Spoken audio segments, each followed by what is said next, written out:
Hey everybody, it's Tim Veilleux here from the Energy Almanac, and thought I would just chat with you for a minute while I'm doing some of the finishing touches on what could become the cover of the 2023 Almanac. We'll see. We'll see. It's hard to describe how nerve-wracking it is for me when I'm doing the art and wanting to get it right, knowing that hundreds of people, 1,000 actually, we sell more than 1,000 almanacs every year.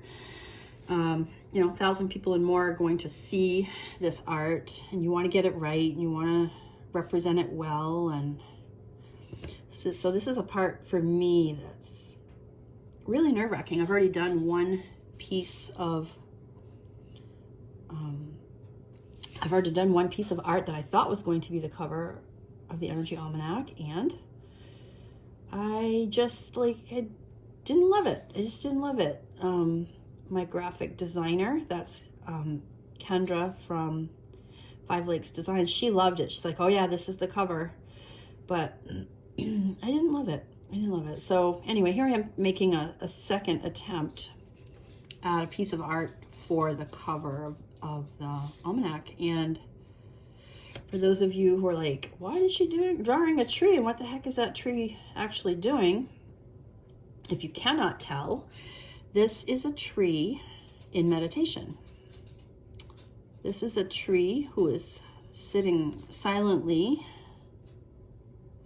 in meditation, hoping for some inspiration. And we've got the little owl who, if you buy the Energy Almanac, you know that we've done the owl 2 or 3 times on the cover. So I brought him back because it is the 5-year anniversary edition, or 5-year, I don't know, birthday edition of the book. So I thought it would be good to bring the owl back.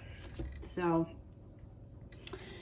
if you have seen any of my other videos here on Instagram, you would know that most of my videos are kind of sped up. I do the time-lapse video thing, and it's really fun, but you can see as I'm drawing here how long it actually takes to do this kind of drawing, outlining. I will say that outlining is probably my favorite part of my drawings. The line somehow makes the art pop, and I don't know why. I don't know why. But I do know that I really enjoy that part.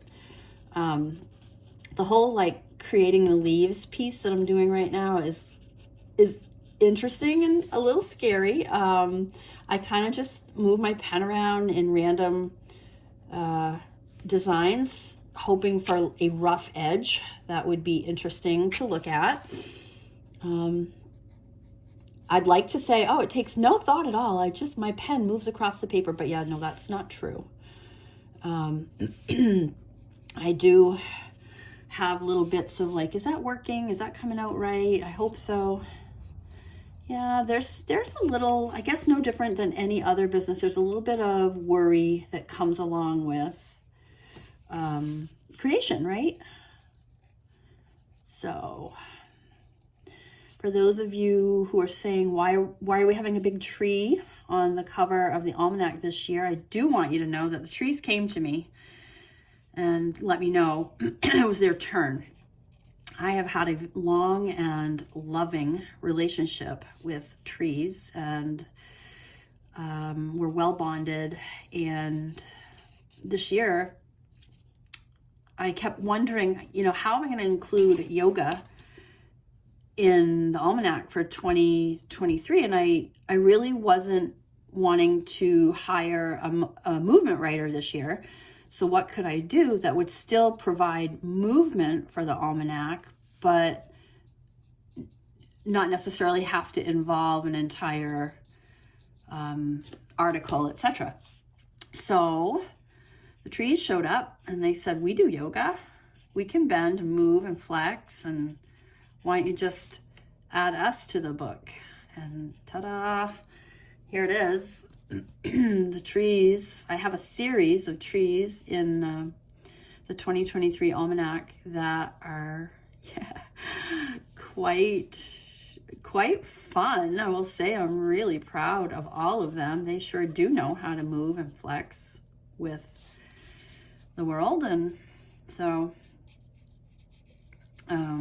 yeah, there's a whole series of 12, and I actually did a few extra trees doing yoga. We have everything from forward fold and downward dog to warrior and chair pose, and so much fun. So much fun. So why is the tree doing meditation? Like, what's that about? So the numerology for 2023 adds up to 7. And 7 is a very deeply spiritual number. It is like, if you look at how the number 7 is written, it's kind of like a lightning bolt coming down from the sky and bringing in inspiration into the earth, into the ground.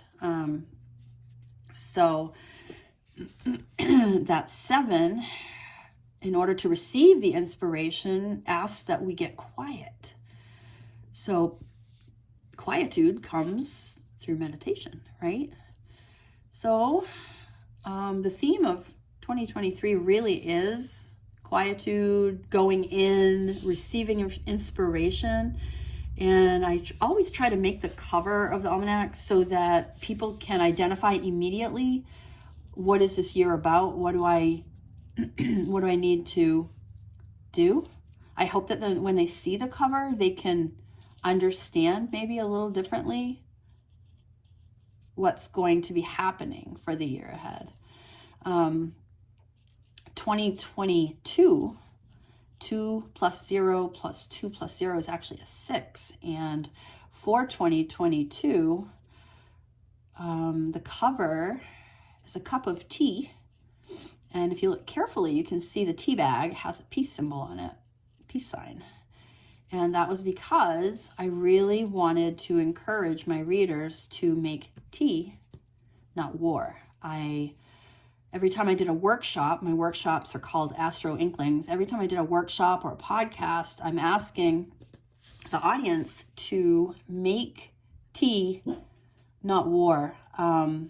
It's really important in 2022 that we bring our best selves to the table. And I thought, a good reminder of that is the Make Tea, Not War art that I did, which I will, just to give you a little bit of history, the art, that teacup with the bag of tea in it is a throwback for me. I actually did a series of teacups in my art several years ago. Gosh, I guess it would be probably around 2009 or so.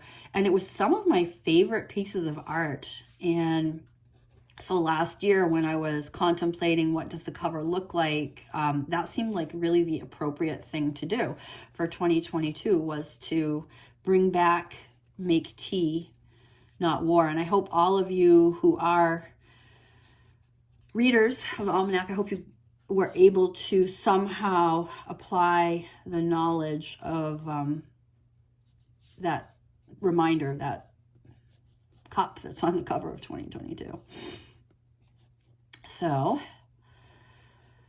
for this, we're getting there. I'm getting the tree part done. It's quite a process, Sometimes I miss the mark. Sometimes when I'm doing this part, I don't like how my outlines come out. And you know what? When the outline is there, that's it. You're done. C'est tout. That's all she wrote. You got to live with it. So the whole outlining part is an interesting little challenge for me. I do actually think this is coming out okay. I'm using, for those of you who are wondering, this is called an Identi pen. It's actually a Sharpie. It's one of the newer brands of Sharpies. I'm really, really liking it. I said Sharpie and it's actually not. I'm looking at it. It's actually a Sakura. S-A-Q-U-R-A. I thought I grabbed the Sharpie. Anyway, it's an Identi pen. It has a pretty bold line. I find that my Micron pens, which are these, don't always lay well. They skip a lot. So if you're the artist that's watching this, this is a Sakura Identi pen. And I'm on a watercolor paper here. In order to share with you what kind of watercolor paper this is, I'd have to take a break, and I'm actually not willing to do that right now. So if you want to know what kind of paper I'm on and you've listened this far, I will surely, I'm absolutely willing to look it up for you. I have a whole stack of it. So I'm adding in some leaves wherever I can see them. A little here, a little there. And my leaves are not perfect. They don't look like actual leaves all the time. And I've learned that that's okay. For those of you who don't really know me well, I am a Virgo, sun sign. My Virgo is in the 9th house. In astrology, the 9th house is publishing in the mundane world, actually. It's also about belief systems. So faith, the higher thinking, if you will, higher learning even. So my Virgo is in the 9th house, and also, interesting little tidbit, I am a Sagittarius rising, which means that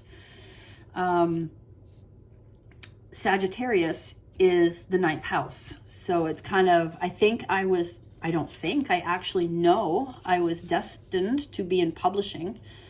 It was a long time getting here, but here I am, owner of Big Sky Publishing. I have, through my coaching, I don't know if all of you know this, I am an emotional transformational coach, working with emotions, helping people to get momentum and confidence through the clarity of emotion.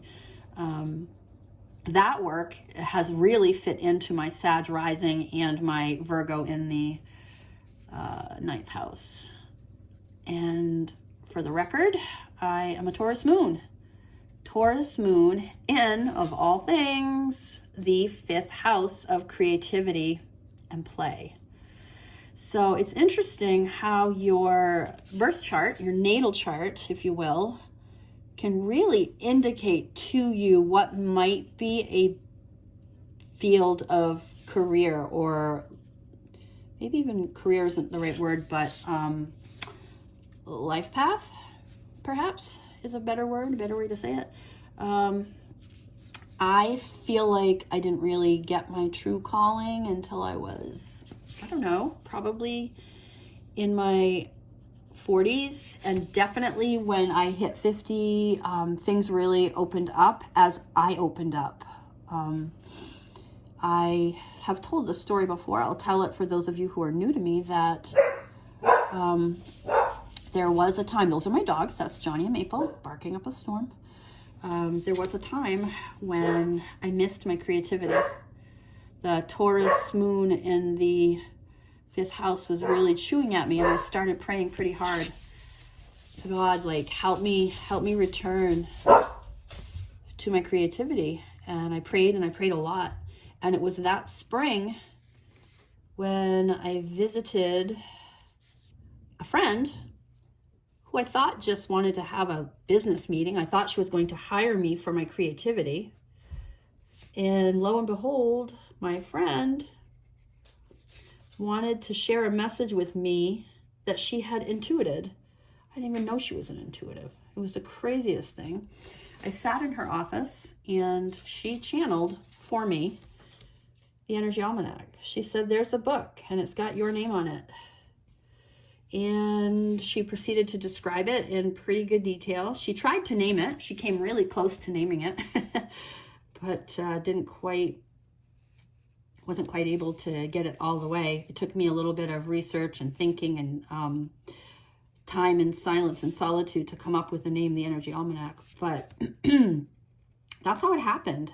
There I was praying to God for return me to my creativity. And here I am 5 years later, literally, videotaping myself. Videotaping. I don't think we videotape anymore, do we? We like video record ourselves, creating the cover, an illustration for the cover of the 5th annual Energy Almanac. It's pretty remarkable. And I would even go so far as to say I'm really proud of myself for listening. I'm proud of myself for doing what I didn't know I could do, because I will tell you that when the Energy Almanac was brought to my attention through my friend who channeled it, thank you, Abby, by the way, I cried. I cried all the way home. I cried for the next at least 3 weeks. I cried because I know astrology and I like astrology, but I'm not an astrologer and I don't want to be an astrologer. And they kept telling me it's all going to be okay. It's all going to be okay. Like, trust the process, lean in and trust the process. And it was as though the book itself, herself, would be guiding me. And lo and behold, we put out the first book and it was, gosh, we sold me and my collaborators sold 420 books that year, which is not a ton, but it was sales. And the feedback was absolutely incredible. I had people in tears telling me how much hope they felt from reading the Energy Almanac. And I didn't know I could touch that many people. I really didn't know how many people needed a book like the Energy Almanac, but sure as heck they did. And I didn't even know how much I needed the Energy Almanac, you know? There were a lot of tears. It was a lot of figuring out, if you will. And lo and behold, it's been figured out. And you know, every year there's still a lot more to figure out. Like, how do I get this further, faster? How do I get this into the hands of more people? All of that is still in the works, you know? Our sales grow every year. I'm not going to lie, COVID did a number on the Energy Almanac, because a lot of my sales come from shows. I go and I do expos and things like that. And when those got shut down, it really, really put the pinch on sales. And it was hard. It was a hard pill to swallow. But here we are. Here we are. I couldn't be more pleased and I couldn't be more grateful for my readers and for all the people who, I don't know, just want to know the story. I hope you will enjoy this the way I've enjoyed creating it. I really have to consider, is this going to be the cover, or is the other piece that I drew, is that going to be the cover? I don't know yet. I'm going to go play with this on my computer. I'm going to do some graphic layouts and see what it wants, you know, see what it wants. Because again, it's not always, it's a lot of times not me making the decision. It's source energy. It's God. I'm proud to say it's God and it's not me. Yeah. You guys, this is just about done. I'm going to tweak it a little bit here and there. It might look a little different when and if you ever see this again. If you don't see it on the cover of the Energy Almanac, but you want one, I'm sure I'll make this available as a print for you to use. Here's a mistake. I missed one over here. I'll make this as a print. If you love trees the way I do, and if you have a deep relationship with trees, and you want this as your reminder, if you want this in your studio or at your altar, that's fine. That's fine. I'm gonna absolutely make this available to people because it's fun. It's a fun piece. I'm pretty proud of it. I can't even wait to share all of the other pieces that I made. I really love them. So thanks again. Thanks so very much. And if you don't have your Energy Almanac yet, it's okay. There's still time. Don't hesitate. Don't say like, oh, it's already May of 2022. It's too, you know, why bother getting it for the rest of the year? Because here's the thing. It costs roughly $3, somewhere between $2.50 and $3 to get a cup of coffee that you like. And if you're buying it at Starbucks, hands down, it's $5 a week to get your coffee once a week. But if you buy the Energy Almanac, then it costs you about $1.20 per week to understand and know the weekly prediction. So you can know ahead of time if there's going to be road rage, if your coworkers are going to be friendly, if relationships are going to be difficult. That's what I love about the Energy Almanac. Everything, it's your guidance. It's going to tell you when to zig and when to zag. That's probably been one of my favorite sayings since I created this thing. So there you go. That's all I have for you today. Thank you so very much. Please go to theenergyalmanac.com if you need to purchase one. And if you want to just see more videos like this, I am on Instagram at 2 accounts, at TamraV, TAMRAV, or you could go to The Energy Almanac. So thanks so much. See you again soon.